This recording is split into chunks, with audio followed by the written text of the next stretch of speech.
کہ ذکر ہو رہا ہے شہید کربلا حسین اعظم کا. بولیے پیار سے سبحان اللہ. ذکر ہو رہا ہے سرکار پیارے نبی صلی اللہ علیہ وسلم کی آنکھوں کے تارے سرکار حسین کا. ذکر ہو رہا ہے سیدہ طیبہ طاہرہ فاطمہ الزہرا رضی اللہ تعالی عنہا کے دل کے چین کا. ذکر ہو رہا ہے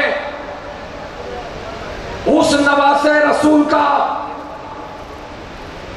کہ جس نواسے رسول کو ترازو کے ایک پلے میں رکھو اور دنیا بھر کے جتنے ناتی ہیں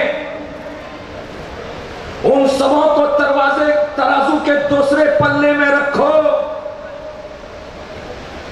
میرا وجدان کہتا ہے جس پلے میں حسن و حسین ہوں گے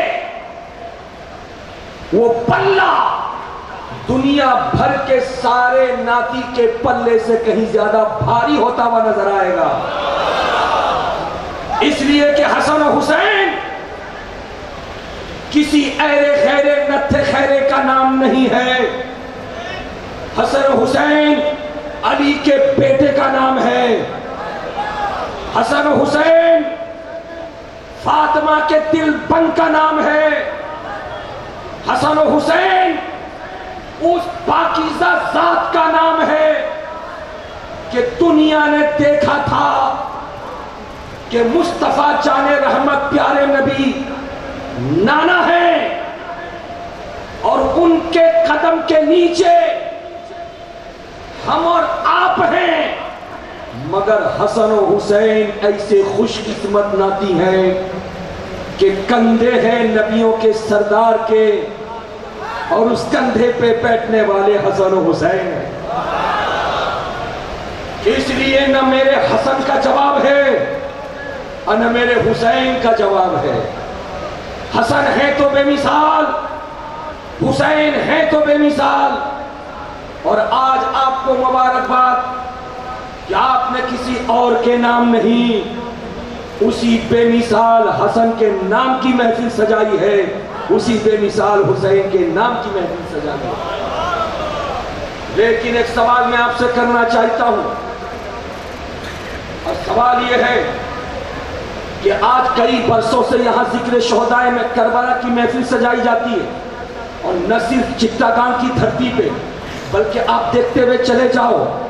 اگر آپ بنگلہ دیش میں دیکھو گے تو ڈھاکہ میں ذکر حسین کی محفل, اگر بنگلہ دیش میں دیکھو گے تو میرپور میں ذکر حسین کی محفل, اگر آپ دیکھو گے اس بنگلہ دیش سے نکل کر ہندوستان میں تو ہندوستان کے گلی کوچے میں ذکر حسین کی محفل, پاکستان چلے جاؤ گلی کوچے میں ذکر حسین کی محفل, عربستان چلے جاؤ ذکر حسین کی محفل, انڈونیشیا چلے جاؤ ذکر حسین کی محفل, افریقہ کی سرزمین پر چلے جاؤ ذکر حسین کی محفل, امریکہ کی سرزمین پر چلے جاؤ ذکر حسین کی محفل, برطانیہ کی سرزمین پر چلے جاؤ تو ذکر حسین کی محفل, عرب و عجم میں دیکھو ذکر حسین کی محفل.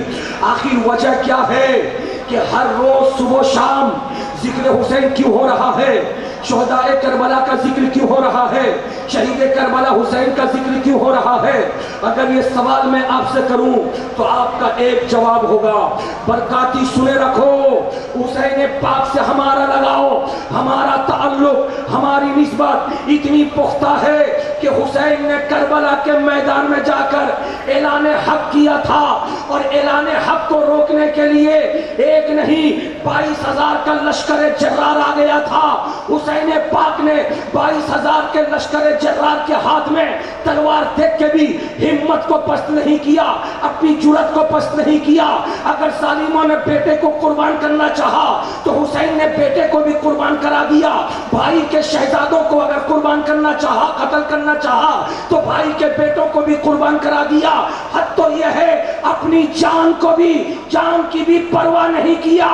اعلان حق کے لیے, مصطفیٰ کے دین کے لیے, اسلامی قانون کے لیے, قرآن کی عظمت کے لیے, شریعت مطہرہ کی پاسداری کے لیے, مصطفیٰ جان رحمت کے دین کی حفاظت کے لیے حسین نے تلواروں کے بیچ میں, تیروں کے بیچ میں حسین نے اعلان حق کیا. جواب ملا کہ دین کے اسلام کے جھنڈے کو اٹھاتا ہے، قیامت تک اس کے چاہنے والے اس کا ذکر کرتے ہیں۔